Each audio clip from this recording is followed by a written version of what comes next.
ata topraklarından buraya kadar nice düşmana diz çöktürdüm. Nice haini enseledim. Hayat bana hainlerin fıtratını ve vasıflarını öğretti.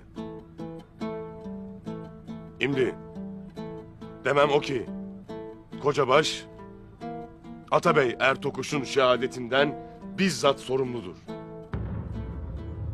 Onu takip edip Moğollara yem etti. Aynı Tuğtekin'i de yem ettiği gibi. Onca alp kılıçtan geçirilirken nasıl oldu da Kocabaş obaya döndü? Kimseye merhamet etmemesiyle tanınan Noyan nasıl oldu da onu sağ bıraktı? Noyan onu sağ bırakarak beni suçlu göstermek istedi. İstedi ki iki boyun beyleri birbirlerine kılıç çalsınlar. Kayı obasıyla Dodurga obası birbiriyle uğraşırken ben de Anadolu'ya akın düzenleyeyim dedim.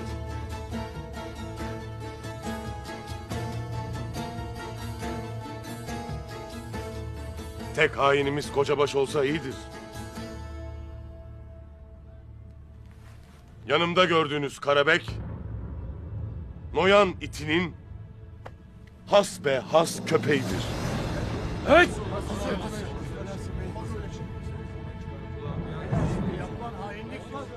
Densiz.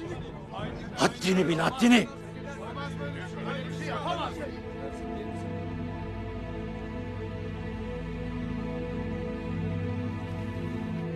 Avlamasını bilmeyen köpek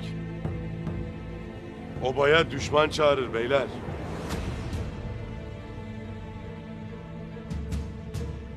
Bu köpek Noyan'la ittifak edip Oğuz boylarına pusu kurar.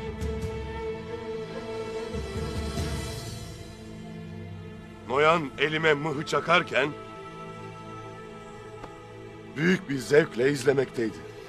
Yapılan hainlik var. Hainlik. Olmaz. Olmaz böyle. Hayır yapamaz. Doğru mudur Karabek?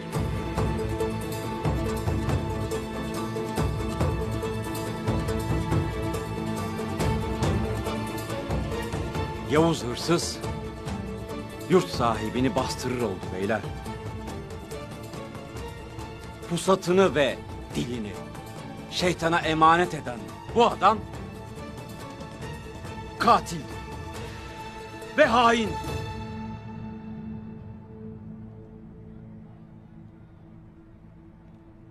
Şimdi burada bana iftira atıp sizleri devlete karşı kışkırtmaktadır. Boş lafları geçelim. Benim bir şahidim vardır. Müsaade var mıdır Gümüştekin?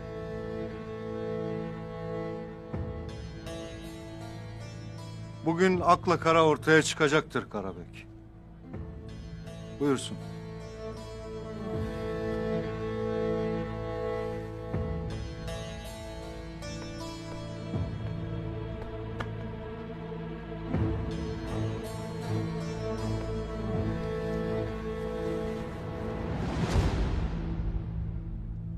Doğruyu söyleyeceğine yemin eder misin yiğidim?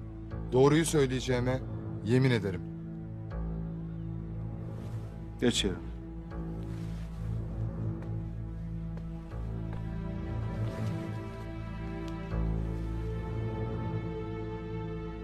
İbrahim Yuğlu askerimiz rahmetli Ertokuş Bey'in emir eridir.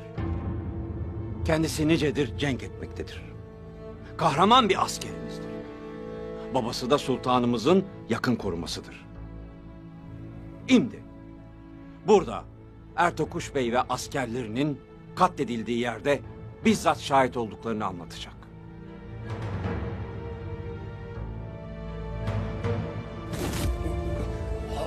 Benim Ertuğrul Bey, kayılardan. Hepiniz katilsiniz.